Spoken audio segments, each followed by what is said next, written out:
ஹரே கிருஷ்ணா. ஓம் நமோ பகவத்தே வாசுதேவாய. ஹரே கிருஷ்ணா. மகாபாரதம் ஆதி பர்வம் பார்த்துட்ருக்கோம். பலரும் முயற்சி செஞ்சு வில்லில் நாணேற்ற முடியாமல் எல்லாருமே கீழே விழுறாங்க.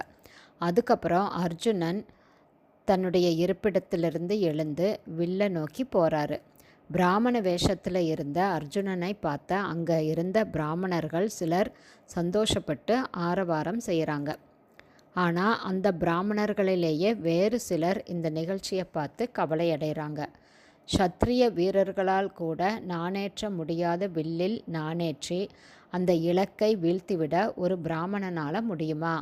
இந்த இளைஞன் எதுக்காக இந்த வீண் முயற்சியில் இறங்குறான்? இவனால் இது பிராமணர்களுடைய வேலையே இல்லை. அதனால் எல்லா பிராமணர்களுக்குமே அவமானம்தான் வரப்போகுது. இவனை தடுக்கிறது கூட ரொம்ப நல்லது அப்படின்னு அவங்க சொல்கிறாங்க. ஆனால் வேறு சில பிராமணர்கள் அது எப்படி சொல்ல முடியும்? சத்திரிய மன்னர்களையெல்லாம் வீழ்த்திய பரசுராமர் ஒரு பிராமணர் தானே. கடலையே குடித்த அகஸ்தியரும் ஒரு பிராமணர் தானே. இந்த இளைஞனை பார்த்தா பெரும் சூரனாக இருப்பான் போல தான் தெரியுது.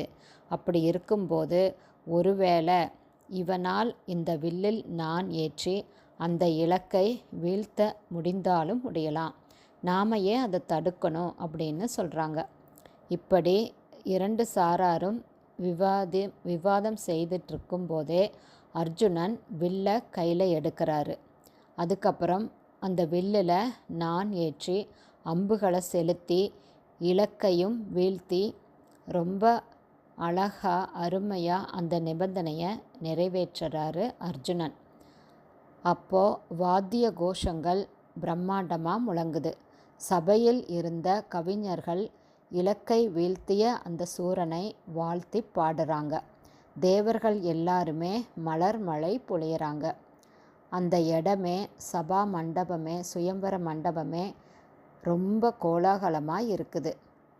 பிராமணர்களோ தங்களை சார்ந்த ஒருவன் இந்த இலக்கை வீழ்த்தி திரௌபதியை அடைய போகிறத நினச்சி மகிழ்ச்சி தாங்க முடியாமல் ஆரவாரம் செய்கிறாங்க. இப்படி உற்சாகம் கரை புரண்டு ஓடும் நேரத்தில் தர்மபுத்திரர் நகுல சகாதேவர்களோட இருப்பிடம் திரும்புவதற்காக சபையை விட்டு வெளியேறார். அதுக்கப்புறம் திரௌபதி அர்ஜுனனுக்கு மாலையிடுறாங்க. மாலை மாற்றிய பிறகு பீமனும் திரௌபதியும் பின்தொடர அர்ஜுனனும் சபையை விட்டு போகிறாரு.